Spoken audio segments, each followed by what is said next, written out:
Obviously great to be back home and get a win versus a very good North Texas team. You look at that game and you kind of go through the ebbs and flows. Obviously the first 8 plays, North Texas scored 21 points. And then you kind of look at it and say from play 9, play 69, they didn't score another touchdown. So kind of like the defense settled in and found a way to play like they're capable, and certainly found a way to handle their business and play better football. And then offensively, there's actually five drives straight from the second quarter into the third quarter, right when we went 3 and out. And so just finding ways to capitalize on that and be better with our execution would certainly be what we need to do. But it was all said and done. Found a way to come away with a win, and obviously a tough North Texas team with the same record as us. So to be able to get that win in conference is huge. Obviously very, very excited to return home and stay home again for another week for homecoming. Pleased to also hear I just found out about the flash ticket sale for $11 tickets, all right, for this homecoming game to kind of commemorate and talk about our 11 straight seasons of bowl games and going the opportunity. So I think that's huge. Pleased that we're able to do that. Hopefully we get a lot of our fans to show up. It should be a beautiful Saturday morning and afternoon, and we're going to need them to come out and support us. Charlotte's a much improved team. They have 71 total new players, so certainly some new faces from last year. They've already exceeded their expectations in what they've done the past couple of years. They have an All-American kick returner who is second in the country with over 500 return yards. They have 7 interceptions as a defense versus Navy last week. They ran for over 200 yards. And versus East Carolina, they ran for 311 yards. So they're talented. We're going to have to bring our A game, and we know for us it's having a great week of preparation and make sure we're prepared for a tough Charlotte team coming into our place. But excited for the homecoming, the festivities that come with it. Generally we don't partake in much of them, but pleased and hopefully we have a wonderful crowd. Ryan, what do you think the difference was against USF when you started fast and the offense stalled? The offense never got it back, and in this game, after those 5 straight punts, the offense got it going again. Yeah, that's you study that and you look, okay, as a self-scout, is there something that's got to get us back on track? And even during those 5 3 and outs, a lot of them, a couple drops here or there, a missed block, things of that nature, and you say, well, what happens if we had that, if Rock caught that long pass? Probably a wholly different, totally different story. Had we not had a missed assignment on a zone blocking scheme that we had practiced and been prepared for, had we maybe put ourselves in better play calling. So sometimes it's just say, okay, you try not to worry about momentum, but when you're dealing with 18 to 23-year-olds, as we said, that's a real thing. And I think our guys kind of just said the same deal. Okay, we're capable. Let's get this. Obviously Mario able to break some runs, certainly gets the thing going. But I don't think there's one thing in particular. Like I mentioned post-game, it's not like we can sit there and say, well, this one position didn't do their job, and that's why. I think it was a variety of different things offensively where we didn't execute. And when it was all said and done, I think the execution level wasn't need to be where it needed. Obviously, those are good things to talk about when you put up that many points. That we're capable of so much more. And then you made the change to Vandenberg at the field goal position. Are you going to continue with that moving forward? I think so. I think, Tristan obviously has done a phenomenal job on kickoffs, and we need him to continue to do that. And then just be able to put faith and Costa's done a good job. We know he's capable. Certainly I've seen him do it in practice and other games and in a pregame. But, like I tell our guys, we're in a results business. And I think Tristan probably gives us the best opportunity at this time to go out there and be our field goal kicker. What was it from play 9 to 69 defensively? An adjustment that righted your ship on that side? I think you go back and look at it, Dave. I think first and foremost we had 19 missed tackles again in that game. And, that was kind of very similar to the Navy game where we had that many missed tackles and then poor angles. And when we talk about what occurred in between those, really the transitions, like even the very first play, and credit to North Texas, credit to number 10, a phenomenal player. We were in the right spot. We didn't get off a block, right? And we didn't transition. We took 4 angles. Second play, same deal on the bootleg pass. And so you go back, and those are things, thank goodness those are fixable. And certainly, like I always say, we will always put it back on us as a coaching staff. Jordan Haynes would be the first to say I could have maybe put us in a better play call. But most of the time, we're not always going to have the perfect play call. We just got to go out and take proper angles and tackle better. And so, kind of looking at that, saying like we talked about with the offense, Dave, things from the self-scout standpoint, that those are fixable things. But reality, when it all comes down to it, is taking better angles for our tackling and transitioning in and out of things. And, and I mentioned to all of our guys, we got to do a better job getting off blocks.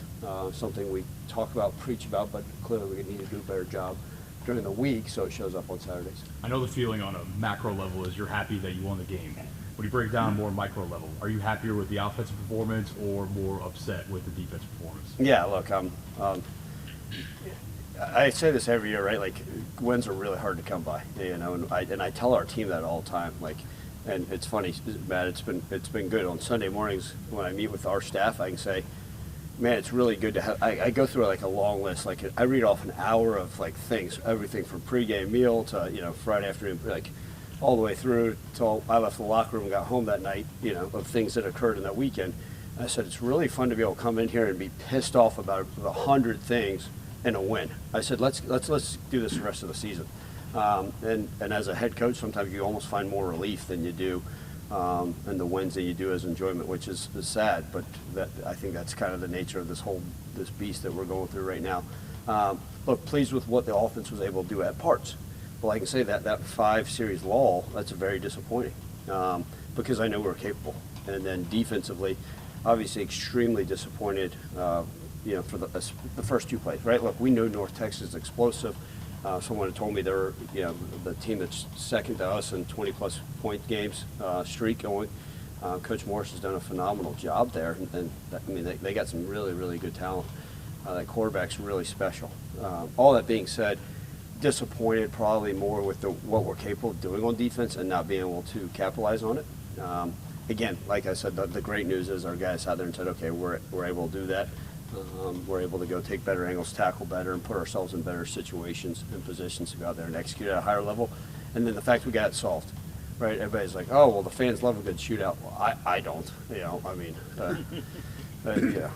Heart attack city, but found a way when it was all said and done, Matt, and that's the key. Like I said, some games the offense is going to carry, some games defense is going to carry, some games special teams. Reality, I'd love to just play a clean football game in all 4 quarters with all 3 phases.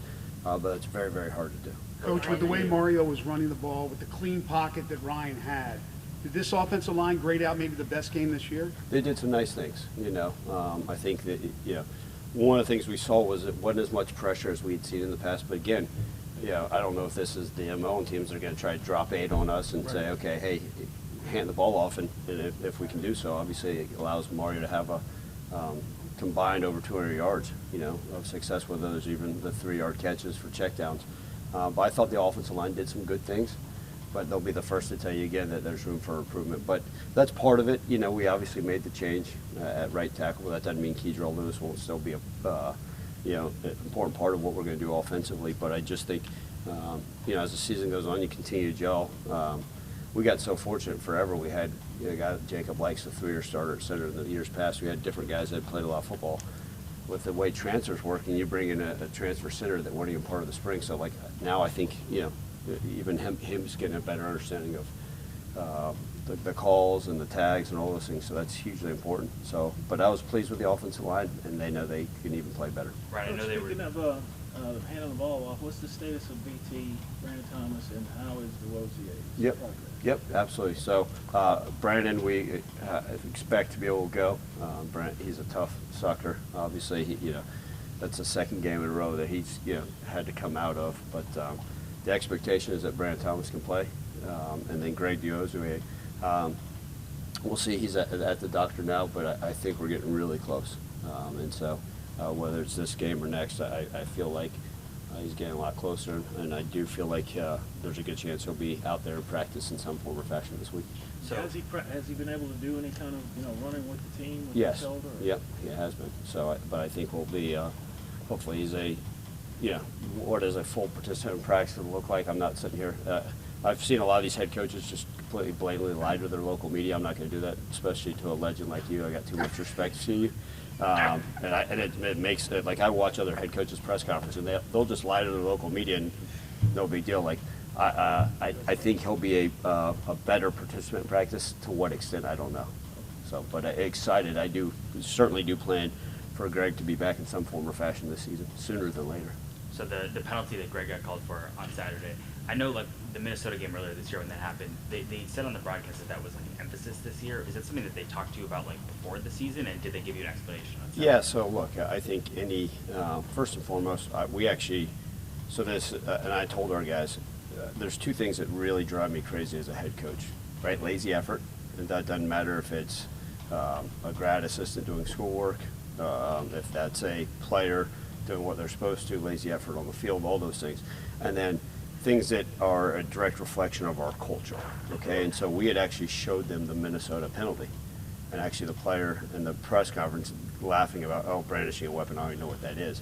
And so I showed our team, I said, this is not what we do. Obviously it's a point of emphasis. The officials have mentioned that. And then we go out and make a silly mistake like that, and it's stupid. I had very strong words for Greg in front of the team, and he understood again. But anything that's a direct reflection on our culture, shame on me. I've got to do a better job. Clearly, the message didn't get across that this is something that's not acceptable within our program, certainly within college football. And so, I was hoping, I didn't see anything on TV copy, didn't see anything on, we have 4 different camera angles there. But regardless, they called it, and so that's inexcusable. And Greg was remorseful, and he's just such a smart, bright young man that knows better than that, regardless of how limited the action may have been. Enough for the referee to throw the flag, and it's something we got to continue to learn from. We always show them, and I've told you guys, I'm always trying to show them examples of other people making mistakes so we don't do it, right? Like I showed them the Jay Cutler DUI. Like, guys, there's no reason for any of us to go out there and get in any trouble. Like, there's no reason, okay? Then, we show them players dropping the ball, the UCF young men that dropped the football right before going, they probably could have won the game versus Iowa State. And so now, I can show it, and it's my job, but guess what? Reality of it, it better show up on Saturdays. And so if it's not, then maybe I've got to do a better way of teaching different things with all lessons within our program. Did they tell you before, like the reps before this season? Because that's something that like he's done that in the past and they haven't called it, right? And then this year it's being called. Is that did they tell you? Yeah, even in the first couple games, it was. And look, credit to Navy. Navy did it the entire game versus us. But it wasn't called one time, and I'm sure we did in that game as well. It's something. There's new celebrations, right? Like I think there's the seatbelt one. Like they teach me what these things mean. Like, when a DB makes a good play, it's like a lockdown seatbelt.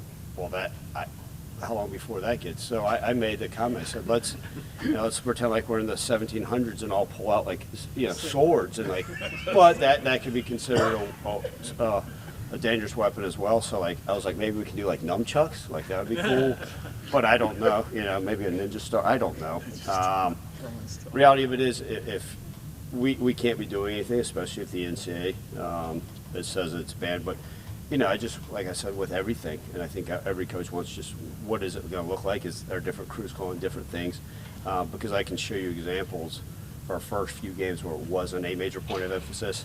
I think the Minnesota one brought it to light where everybody said, wait a second, what's that term, what's that call? And, like I said, we did show our guys, because that was the first time I had seen a flag thrown for that. We'd shown them where the young man at South Carolina, was showing an automatic weapon. I said, well, that's a little outrageous. We can't, certainly, but you have different signals for different things. So, a couple years ago, the cutthroat was banned. And I get that. So, now that the kids are doing the whatever that is, I don't know. And if it means something derogatory, I'm sorry. And so, just trying to learn. At some point, we'll celebrate, and that'll be it. The handshake and the bow, and we'll go about our business. So.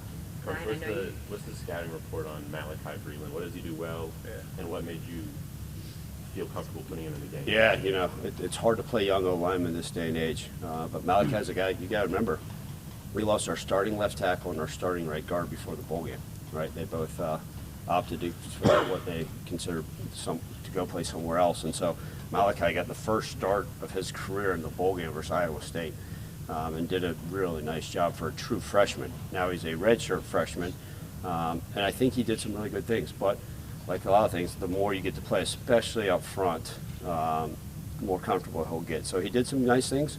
He made some mistakes, but he's big, he's powerful, He gets it. He plays hard. There's a couple times he had some nice pancake blocks.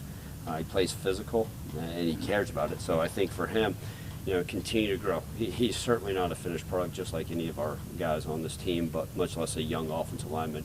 But I think he has a very, very bright future here.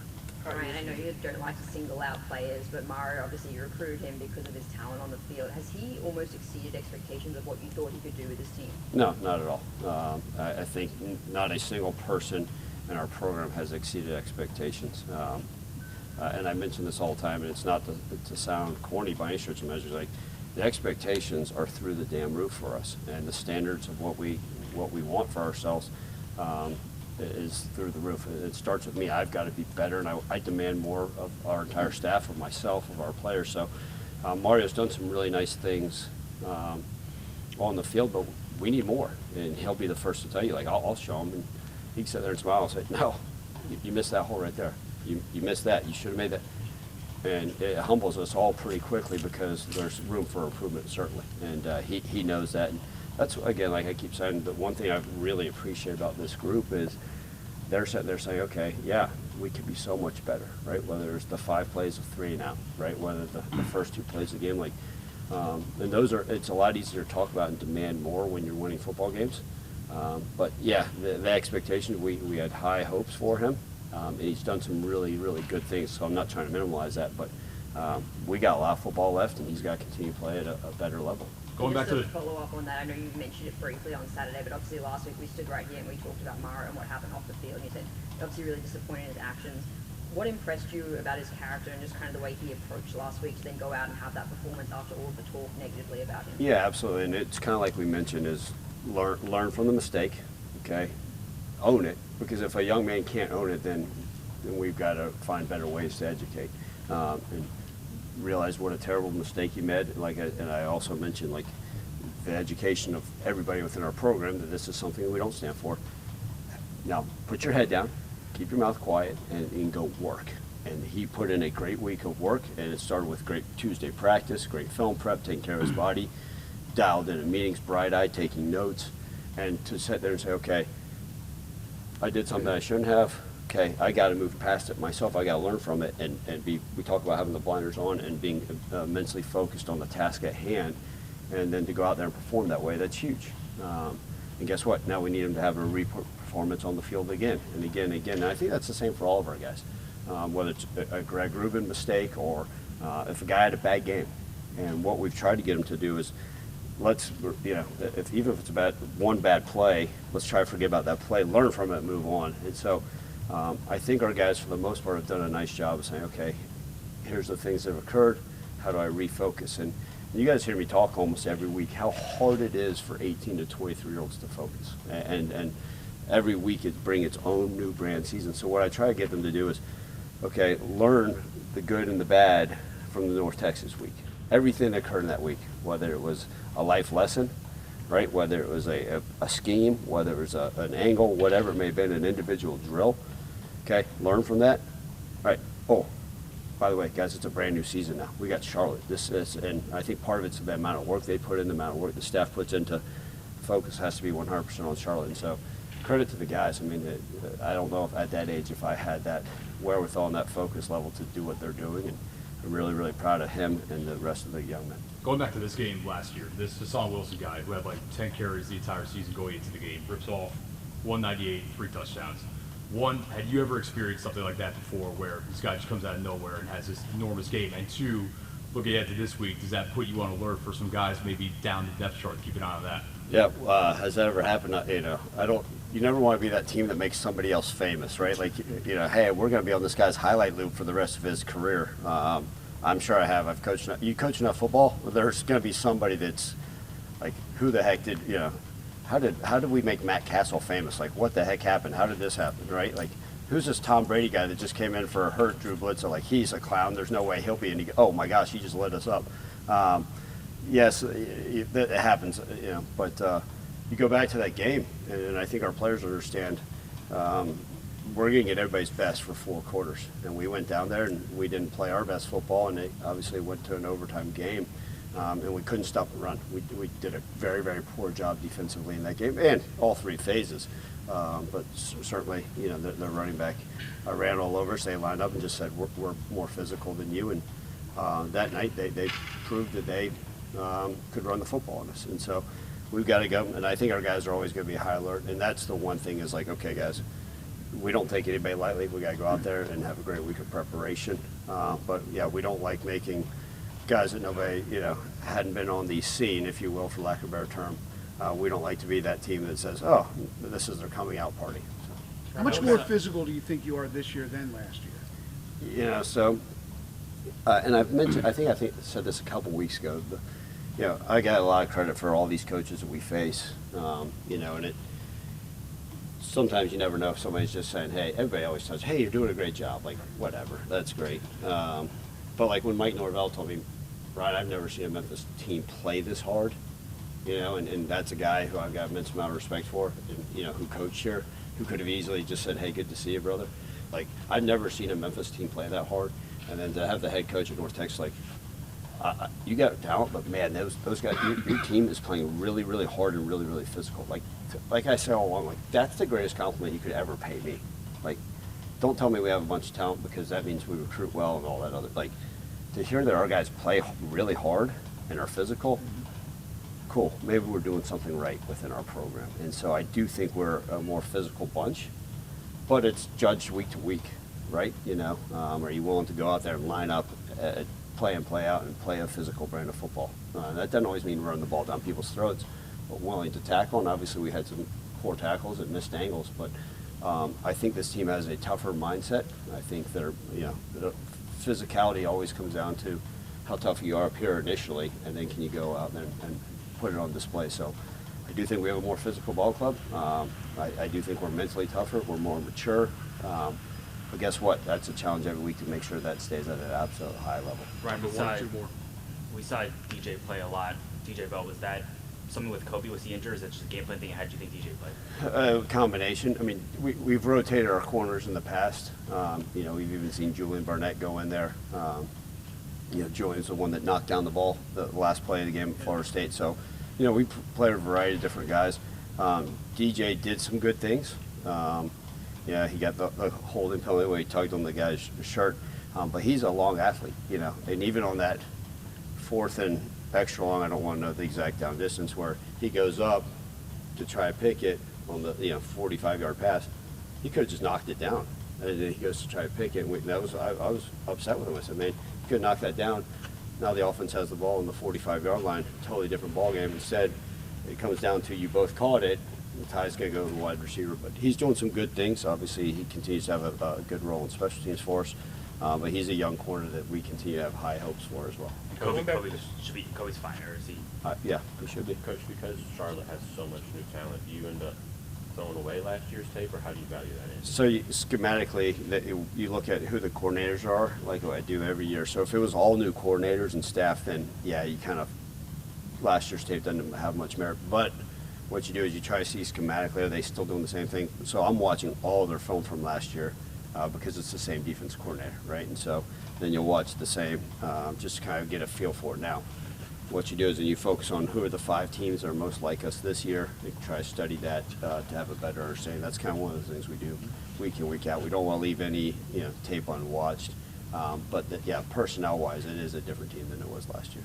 Coach, one more thing. Chandler Martin, what else can he do for you? And is he a part of the mental and physical toughness of this? Yeah, Chandler is just playing at an all-time high. And I think before that, you think about he's our only underclassman that's a captain. And so what he means to this team as far as leadership, the way he shows up and does what he's supposed to every single week has been tremendous. And then, sit there and say, okay, not only that, he's playing at an extremely high level. I mean, you look at the pick at the end, the fumble recoveries, the forced fumbles. He's got a knack for the ball. I think he had 10 tackles again.